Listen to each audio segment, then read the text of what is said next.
पाठ केल्याशिवाय मरू नका. मी 3 महिने झाले फक्त हरिपाठ आणि काकड्याच कीर्तन करतो. हा मग काय घेत नाही दुसरं. दिवसभरात 3 करतो, 2 हरिपाठावर 1 काकड्यावर. काकडे हरिपाठ राहिलेच नाही हो. फक्त कौतुक झालंय. कीर्तनकार झाले तुरकन, कथाकार बेसुमार झाले आणि 5 ज्योतिर्लिंग महाराष्ट्रात आहे आणि शिवपुराण सांगणारा बाहेरचा आहे.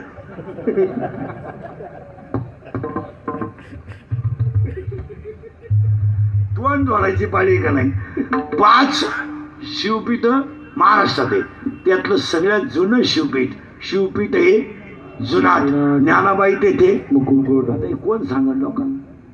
आणि बाहेरचा माणूस येऊन आपल्याकडे कथा सांगतो शिवपुराण.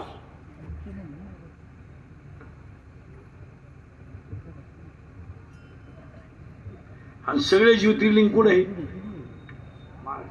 इकडे जर गेलं तर वाचे म्हणता, इकडे आळंदी हे. मग बाकी काय राहिले तुम्हाला. तुम्ही नक्की करताच काय चाललंय. परमार्थ लोकांनी मानावं म्हणून कधीच करू नका. मला तुमची मस्ती जिरवायला करा. लोकांशी काय गेलाय तुम्हाला. काय माणसं म्हणते मी भजनाला आलो असतो पण मला भजने नाव तुझ्या म्हणून ज्यादा वेळा जायचं. एक दिवस तो शांत म्हणा. मग हीच पूजा. बाकी काय करते. काही जगात लिहिलंय का असं पुढं. बायका पोरं सोडा बोंबलं धिना, भाकरी खाऊ नका, सफरचंद आणा, चहा पिऊ नका, दूध आणा. ही सगळी नाटकं आहे. बायको करू नका, मोबाईल मधला गेम पा. हे काय सांगितलं तुम्हाला. ठाईच बैसोनी. बस काय जगामध्ये करायचं. काहीच करायचं नाही.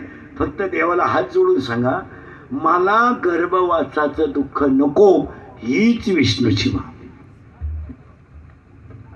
इथे काय चाललंय. तुम्ही थोडं मागे जा. 10 वर्षाने या रांगेत उभे राहायला टाळ करी राहणार नाही. नवीन मंडळी देवळाकडे येत नाही. यांचं देवळाचं जवळजवळ सूत्र सल्ला सल्ला सल्ला. तू नको जाऊ, तो बाप जाईल.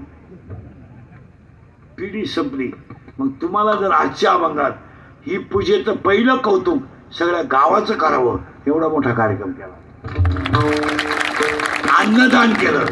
आणि तिसरी गोष्ट आयोजकांचं सगळ्यांना धन्यवाद. एकदा प्रेमानं भजन करा.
सद्गुरु अमर बाबा महाराज विजय, सद्गुरु सावळार बाबा महाराज विजय, सब संतान विजय.